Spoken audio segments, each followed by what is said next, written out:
안녕하세요, 라뮤나입니다. 오늘은 오랜만에 우리나라 사람들이 가장 관심을 가지고 있는 부동산에 대해서 한번 이야기를 해보고자 합니다. 지금 우리나라의 경우 경제가 그렇게 좋지 않다고 하기도 하고 트럼프가 당선이 되면서 앞으로 경제가 앞날이 그렇게 밝지 않은 상황 속에 증시는 연일 하락을 하고 있으며 삼성전자의 경우 8만 원까지 찍은 후 내리 하락을 보여지면서 지금까지 오게 되어 있는 게 지금의 현실입니다. 이렇게 증시가 하락을 하고 있는 와중에 부동산은 계속 고점에 머물러 있는 게 지금 우리나라의 현 상황입니다. 또한 이러한 상황 속에 부동산 규제를 한다는 이야기가 나오고도 있으며 지방의 부동산과 서울의 집값의 차이가 점점 더 벌어지고 있는 중이기도 합니다. 이러한 상황이 되어버리니 부동산은 고점이라고 외치는 분들도 존재하고 아직 부동산은 여전히 상승 여력이 남아있다고 말하면서 하방론자, 사방론자 둘 다 충동을 하고 있는 것이 지금의 상황이라고 볼 수 있을 것입니다. 하지만 이러한 경우는 계속 있었던 일이었습니다. 과거에만 하여도 부동산은 계속 고점이라고 결국 떨어질 것이라고 이야기를 하면서 부동산을 사지 말라고 하기도 하였습니다.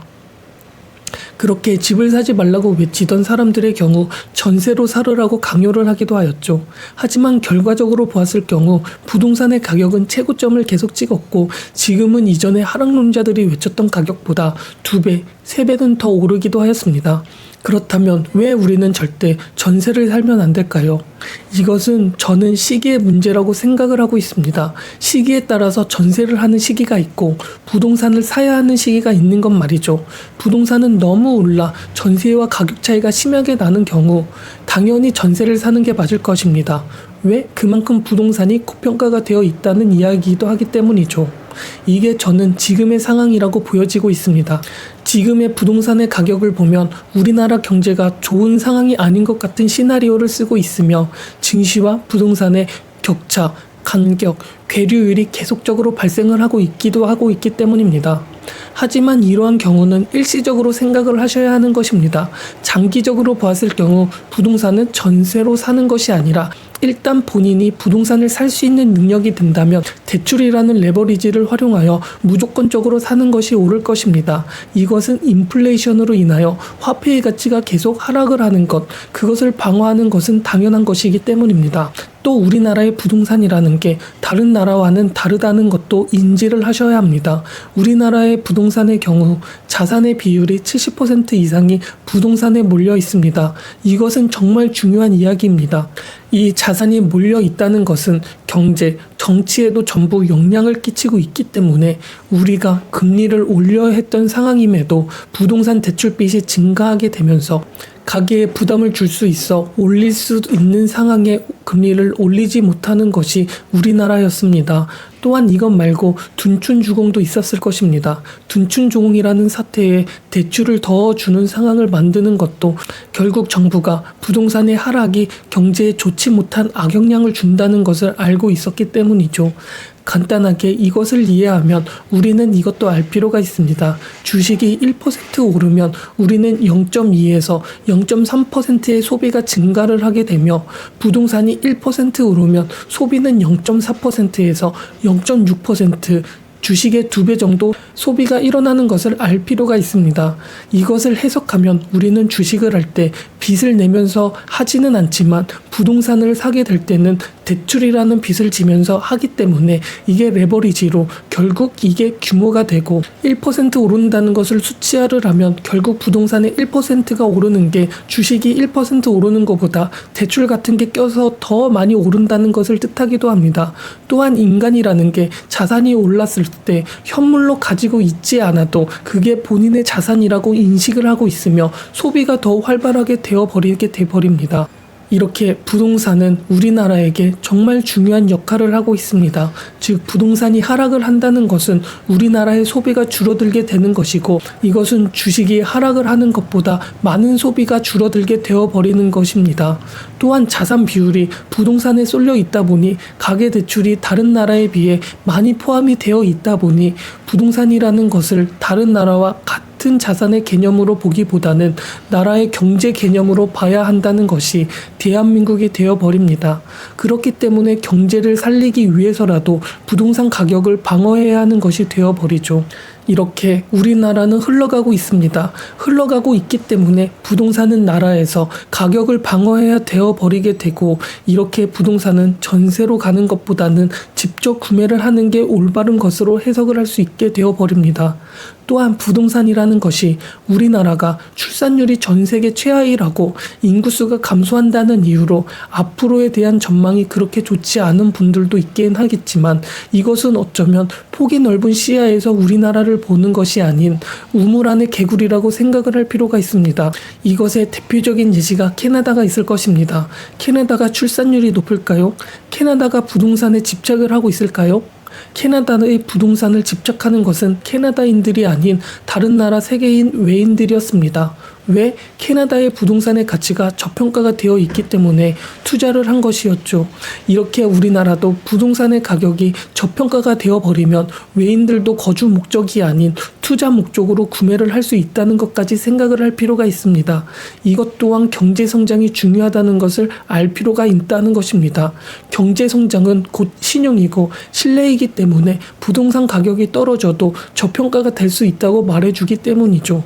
이러한 것들을 이해하셔야 합니다. 그렇게 경제 성장률은 부동산에 있어서 정말 중요한 요인이고, 우리는 경제를 성장시키기 위해서는 부동산을 성장시킬 필요도 있게 되어버립니다. 그렇게 부동산의 가격은 방어가 되어버리고, 그렇게 부동산은 나라가 지켜주기 때문에 구매를 하는 게 전세를 하는 것보다 좋다고 생각을 하셔야 하는 것입니다. 하지만 지금 같은 경우에는 부동산을 구매하는 게 옳은 선택일까요? 저는 지금은 조금 보류하면서 상황을 더 지켜보는 게 좋을 것이라고 생각을 하고 있습니다. 이러한 상황에 더 오를 경우도 있기는 하지만, 그러면 다음에 더 하락이 올 가능성이 크기 때문입니다. 지금 우리나라의 현실이 저는 그렇게 좋다고 생각을 하지 않습니다. 왜? 트럼프가 미국 우선주의를 내세울 가능성이 크기 때문이죠. 트럼프 이전만 해도 달러라는 것이 세계화를 만들어 중앙화를 만들었고, 이게 우리나라 같은 수출국에 있어서는 나라 간의 간격이 허물어지면서 수출도 잘 되었고 경쟁력도 좋아서 성장성도 많이 좋아졌기 때문에 경제도 좋고 회사들도 매출도 많이 얻을 수 있었습니다. 그럴 때에는 당연히 부동산의 가격도 많이 상승할 수 있었겠죠. 하지만 이제는 그러한 과거, 트럼프의 반세계화, 미국 우선주의로 인하여 조금은 경쟁력으로 부동산이나 주식의 경우 조금은 사릴 필요가 있게 되었습니다. 즉 지켜볼 필요가 있다는 것입니다. 부동산 가격도 마찬가지이죠. 미국 우선주의로 인하여 관세가 부과되기 시작하였습니다. 또한 이러한 정책을 하는 것, 미국이 우선주의가 가능한 것은 결국 전 세계적으로 잘 살고 있으면 이러한 포지션을 미국은 띄지 않을 것입니다. 즉 전 세계가 못 살고 있는 상황 속에 미국이 상대적으로 잘 살게 되는 상황으로 만들어졌기 때문에 어쩔 수 없이 돈이라는 것은 조금 더 안정적인 곳을 선호하게 되어버렸고 미국에 몰리게 되어버렸고, 이렇게 되면 우리나라는 자본도 미국에 흡수를 당하기도 하고 전부 못 살기 때문에 원화가 약세가 되었다고 한다고 해도 수출은 이전보다 덜 될 가능성이 높아지게 되어버립니다. 그러면 결국 경제 성장률도 많이 떨어지게 되어버리는 것이죠. 이렇게 되는 시기를 트럼프 시기에 겪게 될 것으로 판단이 되기 때문에 지금의 유동성으로 부동산의 가치가 오른 이 시점을 어쩌면 단기적인 고점 혹은 버블이라고 판단이 될 수밖에 없습니다. 아마 누구는 이 영상을 보면서 이전에 하락을 외치던 하락론자 중에 한 명이라고 생각을 할 수 있으며, 이런 하락론자가 있기 때문에 부동산은 계속 올랐다고 말을 하기도 할 것이지만 상황에 따라 언제든지 방향성은 달라질 수 있기 때문에 지금으로서 제가 판단할 수 있는 방향성은 단기적으로는 유동성으로 인하여 상승을 하거나 하락을 방어할 수는 있겠지만 이 시기는 얼마 안 남았고 부동산도 결국 마찬가지일 것입니다. 즉 유동성이 많이 줄어들게 되면서 펀더멘탈적으로 많은 시험을 받게 되어버리는 것이죠. 제가 말한 이러한 것은 우리나라의 이야기만이 아니라 전 세계적으로 공통된 이야기입니다. 미국도 마찬가지입니다. 미국도 지금 계속 주가가 최고점을 찍고 있습니다. 나스닥만 찍고 있는 게 아니라 다우도, S&P도 그렇고 모든 증시가 고점을 향하고 있습니다. 이게 미국뿐만 그럴까요?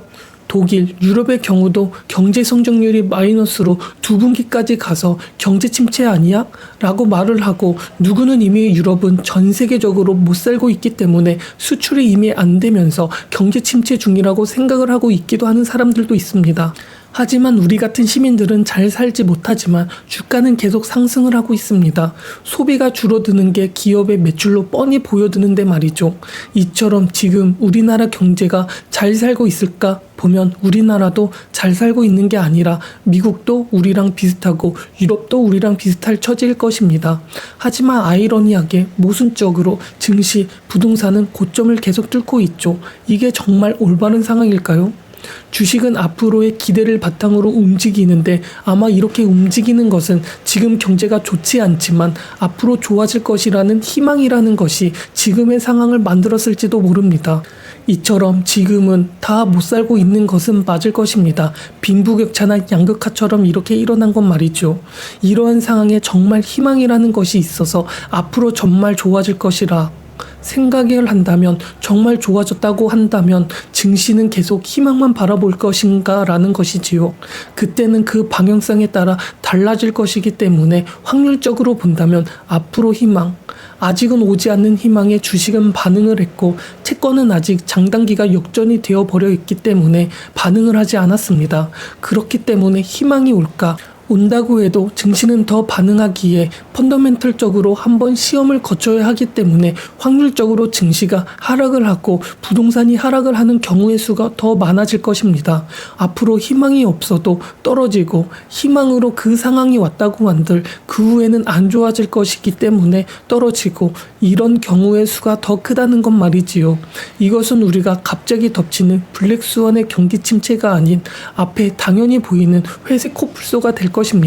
왜? 유동성이 너무 많이 풀렸기 때문에, 회수가 안 되고 있기 때문에, 어떠한 자산이든 지금 변동성이 너무 크기 때문에, 어떤 누구도 지금 갈피를 못 잡고 있기 때문에, 이러한 것은 유동성이 만든 앞으로의 확신은 누구도 예상을 하지 못하고 있기 때문인 것입니다. 그렇기 때문에 우리나라의 부동산의 경우도 마찬가지이고, 이것은 단기적인 시점이기 때문에 장기적으로는 부동산을 구매하는 것이 맞지만 지금은 잠깐 서두를 필요가 없다는 것입니다.